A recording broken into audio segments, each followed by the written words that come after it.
अस्सलाम वालेकुम स्टूडेंट, कैसे हैं आप। उम्मीद करता हूं कि अल्लाह के फजल करम से आप सब दोस्त खैर वाफियत से होंगे।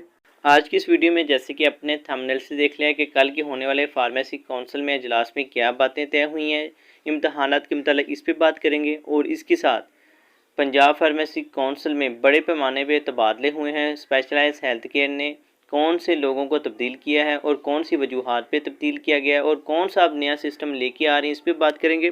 तो वीडियो शुरू करने से पहले तमाम स्टूडेंट्स से गुजारिश है जो कि वीडियो को पहली दफ़ा देख रहे हैं या चैनल पे पहली दफ़ा हैं तो चैनल को लाजमी सब्सक्राइब कर लिया करें ताकि मेडिकल फील्ड से मुतालिक तमाम तर अपडेट्स आपको फौरी तौर पे पहुंच सकें। सबसे पहले बात कर लेते हैं specialise health care and medical education department की जानिब से, जिसके अंडर पंजाब फार्मेसी काउंसिल आती है। उन्होंने जैसे कि 23 मई 2022 को डॉक्टर आमिर शहजाद साहब को सेक्रेटरी पंजाब फार्मेसी काउंसिल तैनात किया था। उनके खिलाफ भी काफ़ी रिपोर्ट्स थी कि वो सही तौर पे वर्क नहीं कर रहे और उनके खिलाफ कंप्लेंट ज़्यादा होने की वजह से specialise health care and medical education department ने 18 मार्च 2023 को इजलास मुनक्किद करवाया, जिसमें सेक्रेटरी पंजाब फार्मेसी काउंसिल बज़ाते खुद पेश हुए और उन्होंने वहाँ पर अपना बयानिया भी दिया। इम्तहानात के मुतालिक कुछ वजूहात की बना पे secretary Punjab pharmacy council doctor Aamir Shahzad को 27 मार्च 2023 को डिसमिस करके दोबारा specialise health care and medical education department में रिपोर्ट करने का हुक्म दिया गया।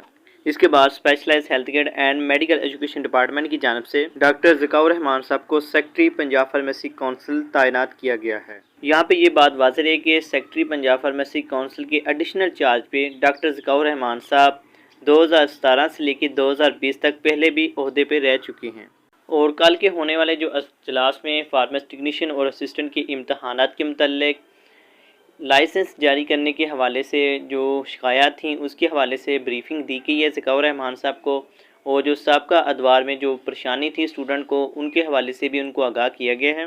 इस मौके पे उनका कहना था कि जिनकी रजिस्ट्रेशन के हवाले से मसाइल हैं, जिनकी कैटेगरी रजिस्ट्रेशन के लिए आई हुई हैं, चाहे वो कैटेगरी ए है या बी हैं, जिनकी 6 माह से ज़्यादा हो चुकी हैं, उनको फौरी तौर पे सिग्नेचर करके जारी करने का अलामिया भी दिया गया है। और इसके हवाले से कि फार्मेसी टेक्नीशियन और असिस्टेंट के सप्ली और सालाना इम्तहानात के मुतल्लिक जो साबका टाइम्स बताया गया, उसी हवाले से उन्होंने ये तय किया कि उसी टाइम्स पे जो फार्मेसी टेक्नीशियन और असिस्टेंट के इम्तहानात उसी टाइम पे होंगे।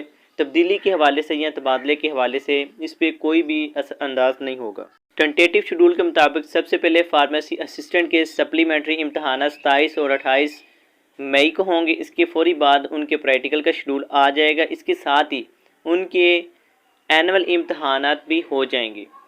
इसके फौरी बाद अगस्त के 2nd या 3rd वीक में फार्मेसी टेक्नीशियन के साबका बैचेस जिनके सप्लीमेंट्री इम्तहानात होने हैं, बैच 18 से 20, 19, 21 और 20, 22, इन तीनों बैचेस के इकट्ठे सप्लीमेंट्री इम्तहानात होंगे। और इसके साथ मतवक्की हैं कि एनुअल प्लस सप्ली इम्तहानात इस दफ़ा मुनक्किद करवा दे, जिस तरह 31 अक्टूबर और 1 नवंबर 2020 को annual plus supply pharmacy technician के इम्तहानात काउंसिल ने मुनक्किद करवाए थे। प्रैक्टिकल के फौरी बाद सितंबर के 2nd या 3rd वीक या अक्टूबर के 1st वीक में सेशन 21-23 के इम्तहानात भी काउंसिल बजरिया NTS मुनक्किद करवा देगी। ये थी कुछ ताज़ा तरीन अपडेट्स जो कि काउंसिल में कल के होने वाले इजलास में हुई हैं। तो इंशाल्लाह उम्मीद है कि नए आने वाले सेक्रेटरी जो कि ज़िकाउर रहमान साहब हैं, उनसे अच्छी ही तवक्कुआत हैं कि वो जो इम्तहानात के मुतल्लिक काफ़ी अरसे दराज से स्टूडेंट की शिकायत हैं और पूरी कोशिश करेंगे। इसके अलावा आपका कोई सवाल हो, किसी किस्म की कोई बात समझ ना आ रही हो, तैयारी के हवाले से कोई चीज़ दरकार हो या आप तैयारी करना चाहें तो बज़रिया व्हाट्सएप पर रब्ता करके तैयारी अपनी कर सकते हैं। टेस्ट सेशन का आगाज़ 6 मार्च 2023 से हो चुका है।